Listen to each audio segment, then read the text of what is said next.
모두가 행복한 미래 정용실의 뉴스 브런치.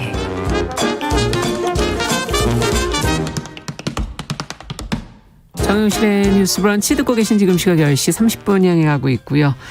여름이 너무 더우니까 기후변화 생각을 안 할 수가 없네요. 필환경 시대가 왔구나 하는 생각도 다시 한번 들고요. 오늘도 환경 이슈 같이 한번 살펴보겠습니다. 환경하자 서울환경운동연합의 이우리 팀장 잘해 주셨습니다. 어서 오십시오. 네, 안녕하세요. 정말 작년 여름에는 비가 그렇게 맞아요. 아주 그냥 끝도 한도 없이 오더니 네. 올해는 더워도 너무 덥습니다. 정말 기후변화 이게 환경 문제 우리가 신경 쓰긴 써야 돼요. 네, 예. 맞아요. 공감대가 많이 올라가고 있다라고 그렇죠. 생각이 들어요. 네, 오늘은 어떤 얘기를 좀 해볼까요? 오늘은 좀 이제 해외, 국외의 이야기를 좀 다뤄보려고 하는데요. 네. 혹시 피포 55라고 들어보신 적 있으신가요? 피포라는 거는 전에 한번 들어온 것 같은데요. 네, 아마 들어보셨을 수도 우리가 있을 것 했던 어떤 국제 대회 네. 같은 거였죠. 아, 네, 예. 그 지난주에 발표된 정책 발의안인데요. 네. 피포 55는 유럽연합이 EU에서 공개한 탄소 중립 목표를 달성하기 위한 기후, 에너지, 운송, 조세 등의 분야를 담은 포괄적 정책 패키지입니다. 이게 지난 7월 14일 유럽연합 집행위원회에서 12개의 입법안을 발표를 하고 EU 27개 회원국이 2030년까지 온실가스 배출량을 1990년 대비 55% 줄이기로 약속했다고 밝힌 바가 있는데요. 네. 이 55%를 따서 피포 55라고 합니다. 네.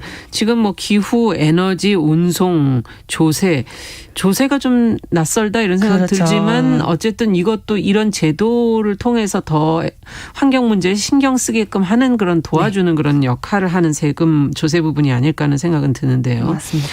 12개 입법안이랑 얼마나 많은 내용이 담겨 있을까 지금 그런 생각이 들고 그렇죠. 주요 내용만이라도 좀 네. 저희가 알아야 될 것들이 있다면 좀 챙겨주시죠. 먼저 지금 EU에서 현재 세계에서 봤을 때 가장 강력한 탄소 감축 드라이브를 EU에서 걸고 있거든요. 네. 국내도 물론이고 그리고 국외까지 뻗쳐나간 게 바로 이번 규제라고 보시면 되겠습니다.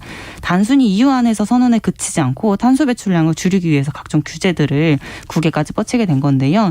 이번 입법안 중심 주제는 탄소 중립이고요. 이 네네. 탄소 중립을 이 거대한 목표를 실현하기 위해서 2035년 내연기관 신차 판매 금지나 탄소 국경세 도입 등이 포함이 되었습니다. 네. 이번 이 입법안이 입법 절차를 통해서 구속력을 얻으려면 유럽의회를 이제 과반수나 또는 EU 27개 그렇죠. 의회의 승인이 필요한 상황이어서요. 그렇죠. 또 이게 또 국가 간 경제 불균형이나 또는 업계 이해관계 등의 이유로 반발도 적지 않은 상태라서 최종 승인까지는 조금 상당한 진통이 예상되는 상황인데요. 네.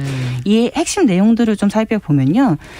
탄소 국경 조정 제도와 이른바 탄소 국경세라고 불리는 이 제도가 있습니다. 탄소 국경세, 네, 탄소 거의 국경 조정 제도. 이 피포 네. 패키지의 핵심이라고 보시면 될 것 같아요. 예. 탄소 국경세 되게 이렇게 보였을 수 있겠는데 이것도 국경이 있나요? 맞습니다. 이게 좀 쉽게 설명을 드리면 EU 영내로 수입되는 제품 가운데 네. 영내에서 제품을 만들어내는데 배출하는 탄소 배출량보다도 역외에서 이 수입을 하려는 이 제품이 탄소 배출량이 더 많을 경우에는 그만큼의 세금을 부과하겠다라는 무역 관세예요. 그러니까 그런 거죠. EU 영내에서는 굉장히 탄소 배출을 줄이기 위해서 많은 노력들을 하고 있고 예. 제품을 생산할 때 탄소 배출을 위해서 탄소 기준을 배출을 줄이기 맞추려고. 위해서 규제를 네. 강력하게 하고 있는데 수입품은 그런 것들이 없으면 아무래도 이런 경제적으로 불균형이 일어난다 이러는 거죠. 그리고 그렇게 되면 싼 그런 수입 그렇죠. 제품들을 많이 또 사서 쓰면 결국은 네. 탄소는 많이 배출된다 이 얘기겠죠. 네, 맞습니다. 네. 그렇기 때문에 이런 것들을 무역 관세를 통해서 탄소 국경세, 세를 매기겠다라는 뜻인 거예요. 이게 지금 이 탄소 국경세가 도입이 되게 되면요. 2023년부터 시작을 해서 시범 기간을 두고 2026년부터 본격적으로 시행을 하겠다라고 밝힌 바가 23년이면 얼마 있습니다. 남지도 않았네요. 그렇죠. 네. 예. 이게 사실 이제 이 의회 승인을 얻고 나면 바로 시작을 하겠다라고 보여지는데 그렇군요. 시범 기간이 있기 때문에 당장에 이런 세금을 매기는 것은 아니고요. 2026년부터 본격적으로 시행하겠다고 근데 했습니다. 시범 기간을 뒀다는 건 이제 그때부터 생각하고 준비해라라는 그렇죠. 지금 얘기인데 네. 업종별로는 또 그 준비가 비용이 드는 문제일 수도 있고 맞습니다. 예, 여러 가지 개선이 또 필요한 부분이 있을 수 있기 때문에 네. 주로 어떤 업종이 가장 그 탄소 국경세 적용을 받게 될까요? 이제 이 좀 들어가서 봐야 될 것 같아요. 네, 맞아요. 이게 한국에서 사실 굉장히 관심 갖고 갖고 봐야 되는 수출 국가기 때문에요. 맞습니다. 특히 예. 또 제조업이 또 우리가 네. 두드러지기 때문인데요. EU가 초안에 명시한 탄소 국경세 대상 업종은 탄소 배출량이 많은 철강, 시멘트, 전력, 알루미늄, 비료 등 이렇게 다섯 개 분야가 있습니다. 이게 대상 업종은 단계적으로 확대해 가겠다라고 밝혔기 때문에 일단 이게 시작인 거군요. 네, 맞아요. 시작이고요. 네. 만약에 이 법안이 통과가 되어서 탄소 국경세가 적용이 된다면 사실상 세계에서는 처음으로 도입이 되는 거라서요. 이게 사실 도약인 거죠. 이게 처음인 거고 이 이후로도 더 많은 이런 국경세가 매겨질 것으로 예상이 되는 상황입니다. 시작하게 되면. 네. 그리고 또 이게 국내 기업에도 굉장히 큰 영향을 미칠 것이라고 예상이 되는데 네. 철강 분야 뭐 우리가 많이 하는 주력 업종 아닙니까? 맞습니다. 그렇기 때문에 또 굉장히 타격이 클 것이라고도 예상이 되고 있어요. 네. 그래서 전국 경제인 연합회 정경련이죠. 정경련에 의하면 가장 타격이 큰 업종이 철강인데 철강 제품을 수출 시에 연간 최대 3,390억 원 정도의 비용을 부담할 수 있다라고 세금으로만 부담할 수 있다고 네. 관측을 한 바가 있고요. 이에 27일 어제였는데요. 어제 정경련이 보도자료를 내면서 한국이 이제 이런 제도가 무역 장벽이 되지 않게끔 이런 유럽연합에서는 이런 것들을 조정을 해야 된다라고 밝히면서 한국이 또 배출권 거래제를 시행을 하고 있고 국내 기업들은 탄소 감축을 위해서 노력을 많이 하고 있다. 그렇기 때문에 한국은 이런 무역 제도에 좀 제외를 해달라라고 요구하는 서한을 유럽연합 측에 보냈다고 밝혔습니다. 네. 근데 우리만 또 빠지겠다는 게 가능할까?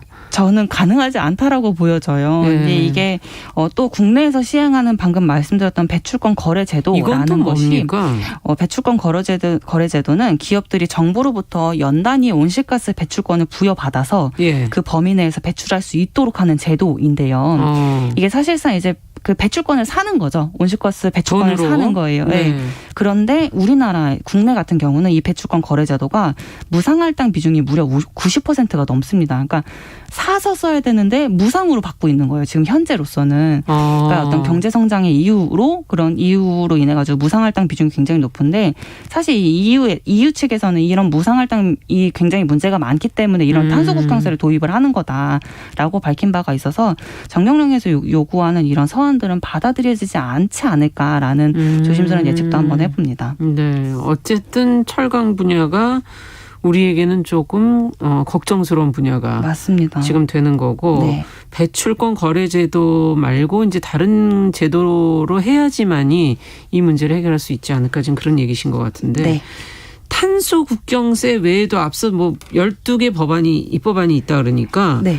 어떤 게 또 있는지 규제들을 좀 더 들여다보죠. 또 다른 주요한 규제가 있습니다. 네. 자동차 업계에 대한 규제도 강화가 포함되어 있는데요. 네. 2035년부터 휘발유나 경유 엔진이죠. 내연기관 자동차의 신차 판매를 금지하겠다고 밝혔습니다. 굉장히 되게 그러면 여기 가면서 엄청난 보죠. 내연기관 네. 자동차의 신차 판매면 뭐 지금 말씀은 경유 휘발유 말고 네. 하이브리드는 어떻게 돼요? 하이브리드 차량도 이 신차 판매 금지에 포함이 되어 있습니다. 하이브리드도? 네, 이게 단순히 연비, 효율의 문제만을 따지지 않고 이게 화석연료를 사용하는 자동차 그 자체를 판매 금지하겠다. 네.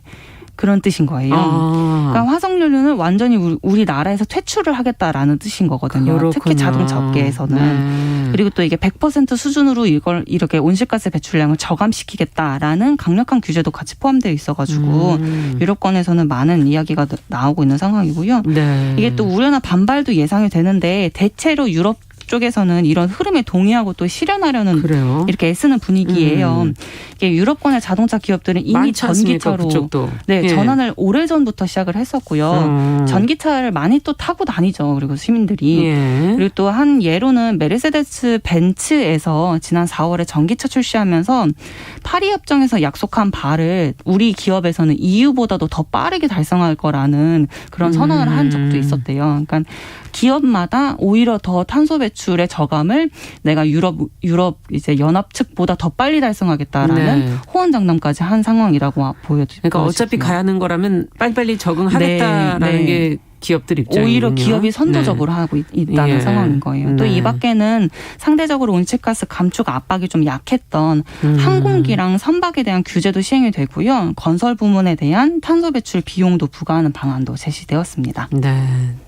야, 정말 이제 시간이 얼마 안 남았구나. 기업 입장에서도 참 발빠른 노력이 필요하겠구나. 네. 여러 가지 변화들이 지금 계속 생기고 있네요. 네, 오늘 맞습니다. 얘기를 좀 정리를 한번 해보죠. 이게 기후위기에 대응하기 위해 말씀하셨던 것처럼 국제시장이 굉장히 크게 전환이 될 것으로 예측이 되는 상황이에요. 네. 이게 사실 EU가 시작인 거고요. 미국도 지금 이런 논의들을 하고 있고 정말 국제시장이 완전히 변화를 할 것이기 때문에 네. 국내가 이제 어떻게 해야 하는지 이 국내 안에서 배출하는 탄소 배출 그리고 국외까지 수출하는 이 문제들이 우리에게는 지금 현재 과제로 남아 있거든요. 이런 그러네요. 것들을 빨리 논의하고 우리 또한 같이 전환을 해야 되는 상황입니다. 네. 오늘 유럽권의 기후위기 법안에 대해서 알아봤는데요. 네. 그렇다면 국내는 지금 어떤 상황인지 좀 다음 주에 한번 살펴보려고 합니다. 비교해서 우리가 무슨 준비가 좀 더 필요할지 네. 예, 비교해 봐야 되고 우리는 네. 지금 수출 국가로서 경제 성장을 이끌고 있기 때문에 이 환경의 문제라는 게 앞으로는 경제 문제로 들여다볼 맞습니다. 수밖에 없겠구나 하는 네, 그런 네. 생각도 드네요. 네, 오늘 말씀 여기까지 듣겠습니다. 감사합니다. 네, 감사합니다. 네, 서울환경운동연합 이효리 팀장과 함께 기후위기에 대처하기 위해서 유럽연합이 내놓은 법안 같이 들여다봤습니다.